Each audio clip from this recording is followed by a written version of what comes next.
Okay, here is the next project. A friend of mine wanted this painted for a buddy of his, and when I received it, it was all sanded. I just put a good gray primer coat on it. The bass, this is a bass guitar, and it's got a lot of issues, but this is the way he gave it to me. He didn't tell me to do any body work to it. He said he handed it to me the way he wanted it painted, so we're going to do it per his instructions. Here's a few of the things I'm going to be trying. I've never used chipping medium before.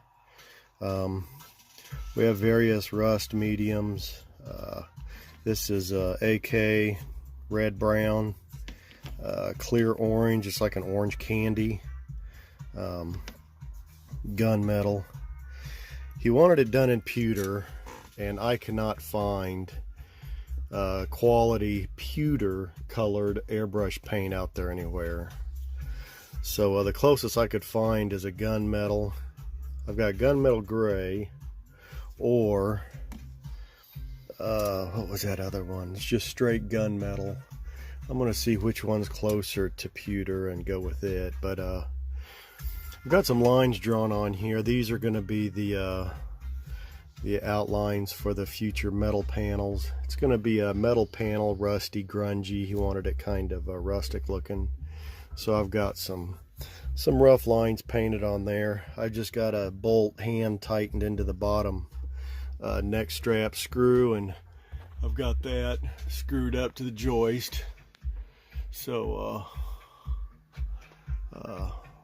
that allows me to give it a spin, move it around, and do that with it. So let's get these black lines painted and go from there.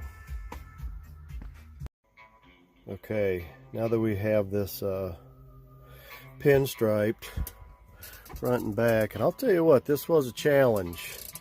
Not only three-dimensional, but not a straight line on it. The only straight lines are these parallel, and anyway.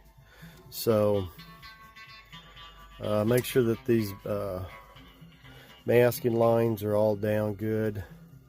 Then I'm going to give the whole thing a coat of this AK red brown. This is manufactured in the European Union, and that's pretty well highly spoke of, so we're going to give it a go for a base coat. Red brown, whole thing.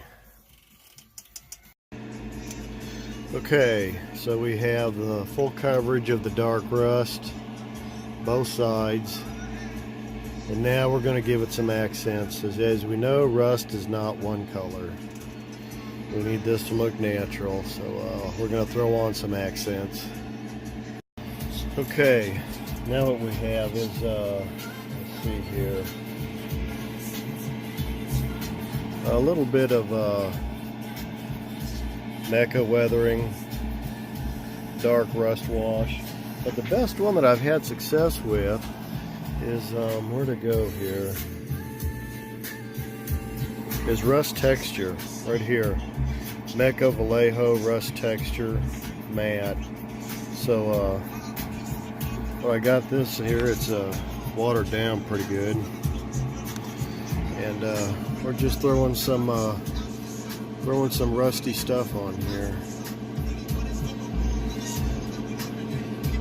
Get that rust textured pigment on there, and let it dry up.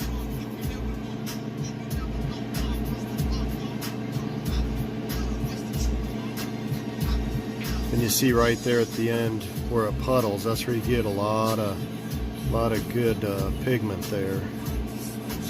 So we're getting it rusty, slow but sure. We're getting it there.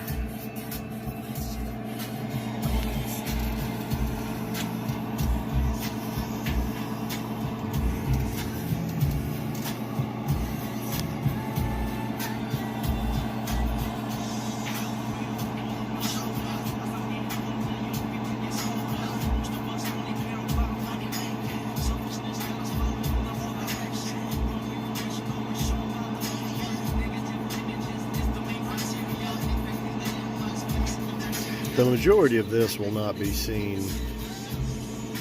But what is seen, you definitely don't want a uniform. You don't want uniform because there's nothing uniform about rust. So we'll get in here with this dull stuff and maybe a little bit of darker. I don't know. See how it pans out. Can really control where it flows, and it dries really quick. Makes it nice.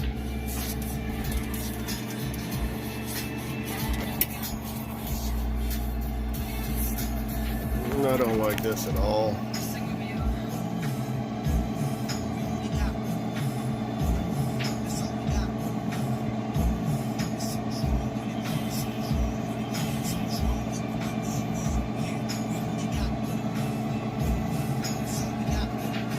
There we go. I like that a little better. Alright.